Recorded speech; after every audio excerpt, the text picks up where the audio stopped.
Hey, so today we're talking about sneaky discovery. So what that means is if you are an account manager and you're working with clients regularly and you have maybe a check-in call or something, some sort of QBR or EBR, you might have an opportunity in the beginning to actually surface some opportunity or potential.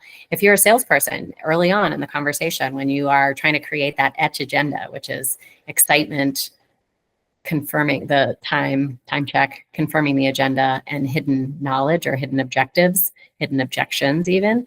When you're preparing that, that's an opportunity for you to do sneaky discovery. It may not be tied to the discovery that you will do later, but gives you a sense of what might be going on in their business and helps capitalize on that early momentum of the conversation so that you're memorable and you can circle back to it later.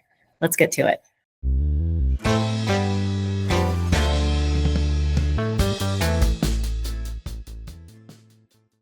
So I mentioned sneaky discovery. So when you're opening a call, you might find out all sorts of things in that conversation, right? You might find out things like the child who went to the ER, who Annie and Michal, by the way, that's also the same child who was hit by a car on a bike the other day. So it's been a rough week for that. I was going to ask. That poor 16-year-old boy has had a rough go of it for the last few days. God. Poor thing. Both he did well in both, but rough. So getting some of that sneaky discovery in, right? It might be something that they share with you. It might be something that you're like, oh, I'm not even sure why they're telling me that, but it might be something that is really important in understanding the relationship. But you could also say, you could ask things more pointedly. You could say something like, hey, before we dive in, I'd love to understand a little bit about how your business is going, or I'd love to understand a little bit about how some of your strategic planning for 2025 is going. What is that looking like? Or, I know in our last conversation, we talked about this thing. Think about threading that last conversation into the next conversation, because as soon as you get off a call with them, their memory of what happened is going to wane, right? There are going to be a few things that they key in on, and a lot of it they won't. So part of the reason I did that recap on commercial fundamentals is that you probably remember parts of that, but not all of it, right? So they won't either, right? So you might say, hey, when we talked last month, remember we talked about this or that? I'm curious, tell me a little bit about how this thing is going. Or you mentioned that you had this thing coming up. How are you thinking about that now, right? If you have new people who join you for that call, right out of the gate, figure out who they are, what they're hoping to get out of the conversation. Remember how I asked you earlier, what are you hoping to get out of the time that we have together today?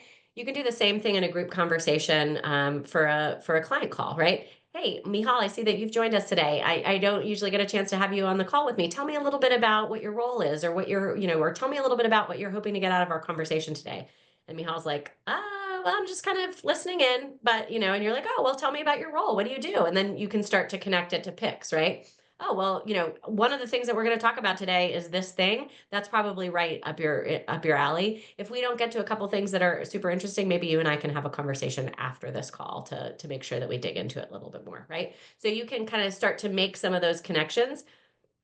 You can also, if you know coming into a call that you've got a group meeting, definitely sleuth on LinkedIn if you can, right? Figure out who those names are and what they do, and use that in the beginning and say, oh, I don't always get a chance to spend time with somebody like you, Alyssa. Tell me a little bit about what you're hoping to get out of today. Or, I happen to be on your LinkedIn profile. It looks like you have responsibility for this or this.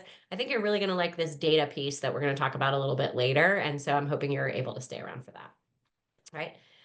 So that's where you can also say things like, hey, as I was preparing for our call today, I noticed this thing, or I was really excited to learn about this, or, oh my gosh, congratulations, we saw that this thing just happened for you all. You can always ask about how the business environment has changed. Right now, regardless of what side they sit on, the election is going to have implications for any of our clients, right? How are they thinking about how they do things? How are they thinking about implications of Medicare, Affordable Care Act, other things, right? So, what are people talking about right now? And then as you're listening to that, it's not just for rapport building perspective, you're also thinking about, is there an element of growth or renewal or priority shifting that we could be talking about as part of this?